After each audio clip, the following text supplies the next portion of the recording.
I think one of the most common things that we see as coaches is anxiety. Whether it's the first time a student athlete has been away from home, struggled in school, and struggled on the court, and anxiety manifests. It isn't uncommon for an athlete to come into my office and express that maybe they're feeling anxious, whether it's performance anxiety, whether it's test anxiety, or just generalized anxiety that comes with the transition to college. And the great thing that we have here are professionals that can help them through those anxious moments, or just having a conversation sometimes with a coach can really ease some of those tensions. But I think that the most important thing that we emphasize to our student athletes is they have to communicate with us. We only know what we know and maybe what we see, but we want to hear if our student athletes are having a hard time or if they're feeling anxious about their experience, because it allows us to help. Whether, again, that's a simple conversation with a coach or whether it's us directing them to the wonderful resources that we have here on campus. And our job is to help guide our student athletes, but also to destigmatize the idea that anxiety is abnormal. It's not. And it is something that everyone experiences at some point in their athletic career, and we can help you address. And so I think that that's the most important thing with our athletes is just getting them to feel comfortable expressing that maybe they are struggling with anxiety, because once they do that, number one, I think they already feel better, but number two, we can help them, and that's our job. And as a coach, my job is to be really supportive and to also direct them to the people that professionally have educated themselves enough to really truly help them in this field. Some outward signs of anxiety that we look for as athletic trainers would be, sweating, constant headaches, stomach aches, shaky voices, maybe some blushing or some discoloration in their face, shortness of breath, maybe even when they're just talking to you. And I think our jobs as athletic trainers is just to get to know these athletes the best we possibly can, so they feel comfortable not, opening up to us about, daily life and how they're feeling.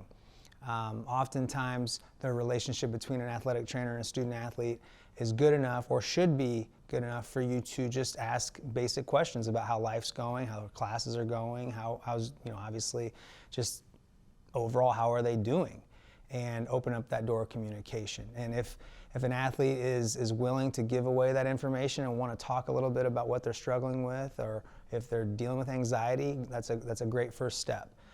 Anxiety is a mental health disorder that brings intensive, excessive, and persistent worries about everyday living situations. Symptoms of anxiety include rapid heart rate, sweatiness, intense feelings and emotions, intrusive thoughts, so like racing thoughts, you'll deal with that from time to time, as well as avoidance.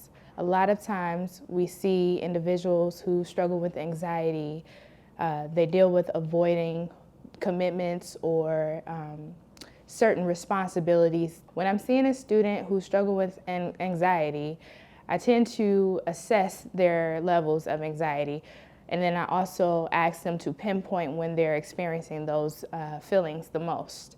A lot of times you find that it's right before they're about to do something that they don't feel adequate doing, whereas, a lot of times it's in your head where you can think that you're not adequate. Identifying those negative emotions, identifying the negative self-talk, and identifying the feelings that you may experience inside of you allows you to be able to correct the situation.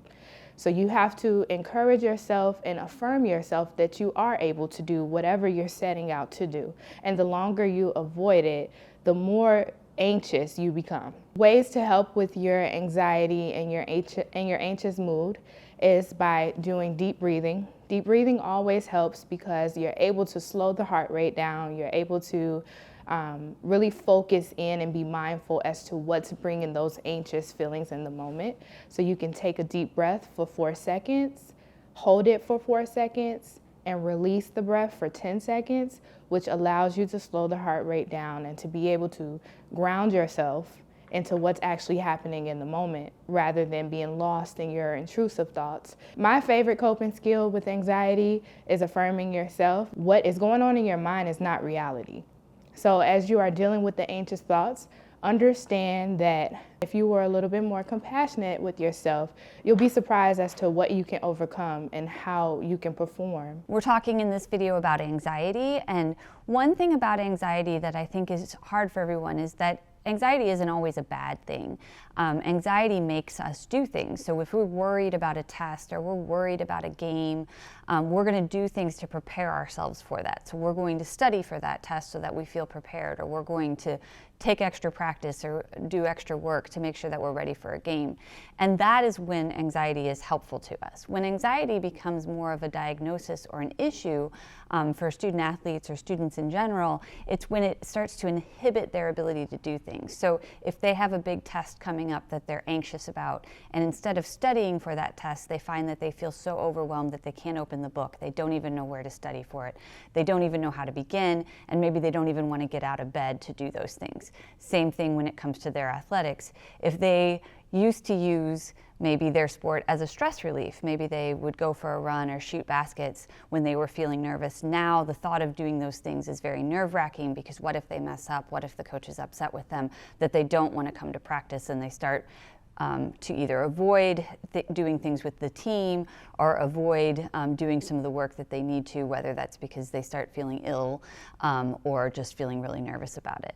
And anxiety can present a lot of different ways. So you can have the mental, where you know you're anxious, you can identify that you're feeling anxious, but also other times the body is going to exhibit symptoms that maybe you don't automatically link to anxiety. If the athletic trainers or the coaches or the student self-identifies that they're struggling with anxiety, the first step is often going to be to talk with either a counselor, or if it is very related to sports, it might be a sports performance person, to deal with how to cope with some of those feelings, maybe some strategies that they can use to divert their attention or talk them through something that is making them feel anxious. And if that doesn't work, or it becomes to the point that they really just can't get out of bed because they're so anxious about things, they can't do the things they need to do because they're anxious about it, and the working with the counselors have not helped, then they may send them to myself as a primary care physician, and we can talk about some medication. What I often stress with my patients about medication is that it's not going to take away your anxiety. It would actually be really bad if a person never felt anxious about anything.